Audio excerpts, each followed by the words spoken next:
Dạ, hello anh em. Vẫn lại là một cái khung cảnh rất là quen thuộc ở mỗi tháng phải không mọi người?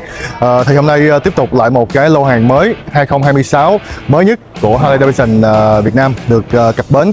Thì hôm nay vẫn lại là cái chương trình mà qua tới tận kho, khui tận từng cái thùng để mà gửi đến anh chị em những cái bản màu sắc hay là những cái xe mà nó mới vừa về.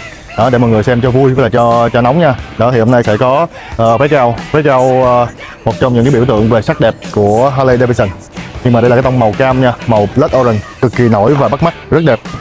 Đó, những cái tông màu sáng mà đi chung với lại cái dàn chân màu chrome xi bóng lúc nào cũng là một trong những cái tuyệt tác mà nổi bật nhất.